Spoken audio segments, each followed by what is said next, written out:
दोस्तों, legal and legal में एक बार फिर से आपका स्वागत है। आज एक बहुत ही गंभीर विषय आपके सामने रख रहा हूं, जिसे हालांकि मैं 2 साल से देख रहा हूं, और इस विषय की गहराई में जाने के बाद मुझे जो आभास हुआ, जो अंदाजा हुआ, उसके आधार पर मैं इसको कह सकता हूं कि बहुत गंभीर विषय है। एक ऐसा विषय जिसके बारे में ज़्यादा चर्चा नहीं होती, केवल इतनी चर्चा होती है कि मेरठ में कुछ स्कूलों ने सरकार के करोड़ों रुपए की छात्रवृत्ति हड़प कर ली है। अब करोड़ों रुपए सुनते ही आपको ऐसा लगता है कि जैसे किसी एक स्कूल ने कई करोड़ या तमाम स्कूलों ने मिलकर कई हजार करोड़ रुपए हड़प लिए हों, जबकि ऐसा नहीं है। दरअसल ये मामला साल 2010-11 की छात्रवृत्ति के संबंध में है। केंद्र सरकार द्वारा अल्पसंख्यक छात्रों को प्री मैट्रिक छात्रवृत्ति दी गई थी। मेरठ में ये 3 करोड़ रुपए का डिसबर्समेंट हुआ था, जिसके संबंध में 154 गली मोहल्ले में चलने वाले स्कूल और मदरसा संचालकों के खिलाफ मुकदमा दर्ज हुआ, और मुकदमा भी इकोनॉमिक ऑफेंस के तहत दर्ज हुआ, प्रिवेंशन ऑफ करप्शन एक्ट 1988 के तहत दर्ज हुआ, जिसकी जांच इकोनॉमिक ऑफेंस विंग के पास है। पहले बात तो ये समझ लें आप कि गली मोहल्लों में जो स्कूल चल रहे हैं, उन स्कूलों को चलाने वाले स्कूल संचालक वह भी शिक्षक हैं।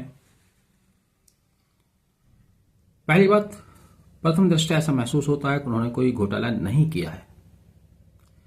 यदि कोई घोटाला किया है तो पुलिस अपनी जांच पूरी करे, और जब ट्रायल चलेगा न्यायालय द्वारा तय किया जाएगा कि उनके द्वारा कितना घोटाला किया गया है। जो घोटाला किया गया है यदि साबित होता है तो उनको सजा मिलनी भी चाहिए।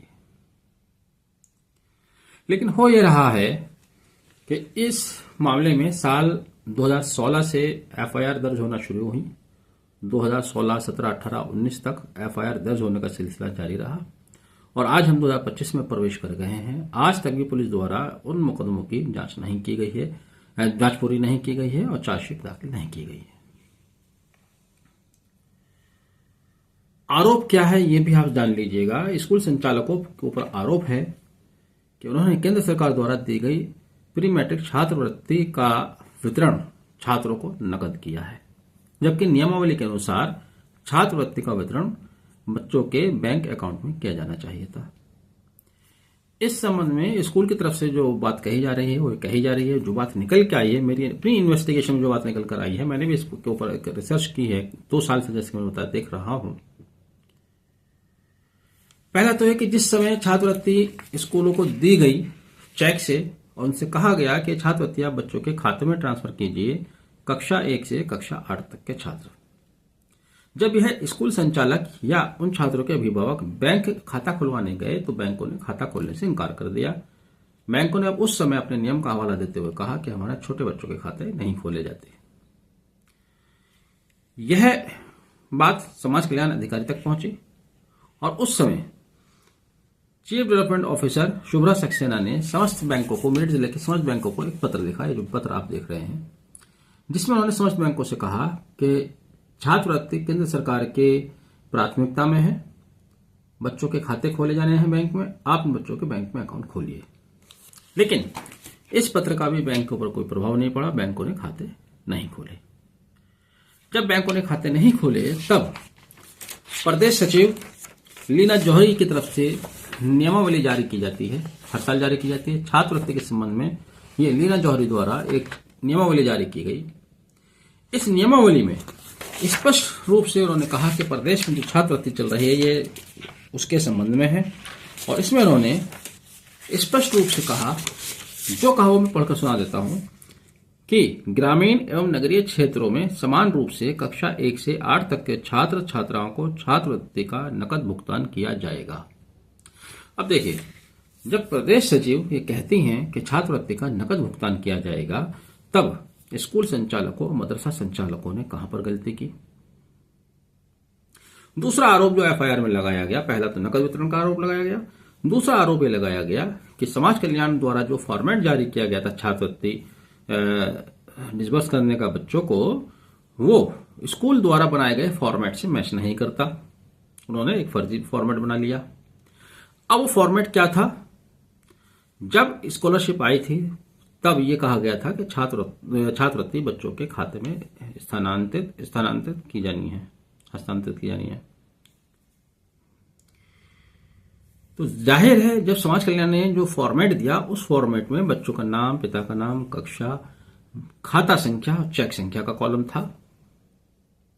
लेकिन चूंकि बच्चों के बैंक में खाते नहीं खुले, चूंकि प्रदेश सचिव ने कहा कि आप छात्रों को छात्रवृत्ति नकद वितरण कर दीजिए, तब नकद वितरण का कॉलम उस फॉर्मेट में था ही नहीं। लेकिन चूंकि प्रदेश सरकार का ही आदेश था कि आप नकद वितरण कीजिए, तो स्कूल संचालकों ने उस छात्रवृत्ति का नकद वितरण किया और अपने रजिस्टर में जो एंट्री की उसमें नकद वितरण की एंट्री उन्होंने की, जिसको इकोनॉमिक ऑफेंस विंग ये कहती है कि छात्रवृत्ति का फॉर्मेट समाज कल्याण के फॉर्मेट से मैच नहीं करता। ये उनका आरोप है और इसी आरोप के तहत, इसी आरोप के साथ इन सभी स्कूल संचालकों के विरुद्ध 154 एफआईआर दर्ज की गई, जिसमें उस समय के समाज कल्याण अधिकारी सुमन गौतम और क्लर्क भी शामिल हैं, संजय त्यागी। अफसोस की बात यह है, जहां से मैंने बात शुरू की थी, कि आज इन स्कूल संचालकों की बात कोई सुनने वाला नहीं है। इनके साथ चोर उचक्कों जैसे उनके साथ जेब कतरों के साथ व्यवहार किया जाता है, ऐसा व्यवहार ईओडब्ल्यू द्वारा किया जा रहा है। जो जानकारी मिल रही है वो जानकारी ये मिल रही है कि ईओडब्ल्यू के लोग वक्त बेवक्त स्कूल संचालकों के न सिर्फ स्कूल बल्कि घरों में दरवाजे तोड़कर घुस रहे हैं, उनकी महिलाओं और बच्चों के साथ बदतमीजियां कर रहे हैं। जबकि यहां पर यह भी ध्यान रखना चाहिए कि तमाम स्कूल संचालक न्यायालय की शरण में हैं, सभी ने एंटीसिपेटरी बेल मूव की हुई है, ये माननीय हाईकोर्ट में स्टे के लिए गए हुए हैं, यानी कि वो न्यायिक प्रक्रिया में है, भागे हुए नहीं है। और अगर ईओडब्ल्यू को लगता है कि वो भागे हुए हैं तो न्यायालय से उनके एनबीडब्ल्यू ले, 82 ले, 83 ले, जो भी प्रक्रिया है वो कानूनी प्रक्रिया अपनाए। लेकिन घरों में जाकर उनके यहाँ दबिश देना, उनके घरों में तोड़फोड़ करना, उनकी महिलाओं से बदतमीजी करना, वो भी उन लोगों के साथ जो स्वयं शिक्षक हैं। किसी भी समाज का निर्माता शिक्षक होता है। शिक्षक दिवस के दिन हम बड़ी बड़ी बातें करते हैं।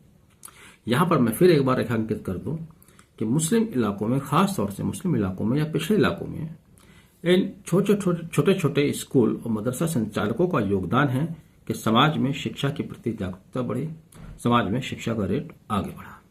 भारत सरकार के अंतर्राष्ट्रीय स्तर पर एक मुहिम रहती है कि हमारे यहाँ शिक्षा में पंजीकरण रेट बढ़े, तो उस मुहिम में सबसे बड़ा योगदान इन गली मोहल्ले के छोटे मोटे स्कूलों का है, जिसको नजरअंदाज नहीं किया जाना चाहिए। उन गली मोहल्लों में जहां पर प्राथमिक पाठशालाएं नहीं हैं तो वह अपर्याप्त हैं। जहां पर निजी स्कूल नहीं हैं, जो है महंगे वाले, वहां पर ये गरीब बच्चे, अपने माँ बाप अपने बच्चों को नहीं पढ़ा सकते। मजदूरों के बच्चे पढ़ते हैं, ठेला चलाने वालों के बच्चे पढ़ते हैं, और उन्हीं स्कूलों से पढ़ने के बाद बहुत सारे बच्चे ऐसे भी हैं जो एडवोकेट भी बने हैं, जो पुलिस सर्विसेज में गए हैं, जो चार्टर्ड अकाउंटेंट भी बने हैं, जो मेडिकल लाइन में भी गए हैं।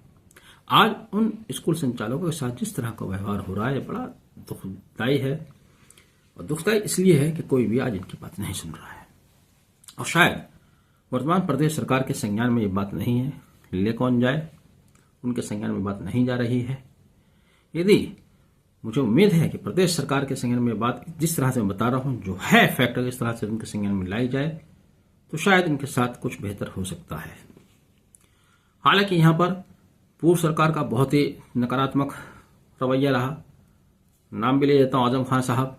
घमंड में तो वो रहते ही थे, और उसी घमंड के चलते उन्होंने इन स्कूल संचालकों की कभी कोई बात नहीं सुनी। अगर वो सुनते तो शायद आज ये लोग इतना परेशान ना होते। मुझे अफसोस और इनके साथ हमदर्दी इसलिए है कि ये वो लोग हैं जिन्होंने गली मोहल्ले में गरीब बच्चों को पढ़ाया है, इस समाज को आगे बढ़ाया है, लेकिन आज वो बिल्कुल असहाय अपने आप को महसूस कर रहे हैं। कोई उनकी बात सुनने वाला, कोई उनकी बात आगे कहने वाला नहीं है, और उनके साथ जिस तरह का रवैया किया जा रहा है, बहुत ही गलत रवैया किया जा रहा है।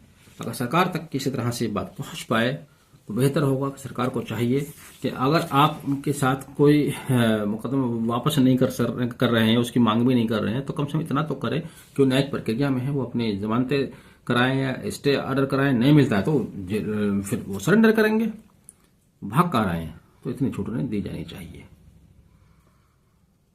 आपने वीडियो आखिर तक देखा, thank you, have a nice day.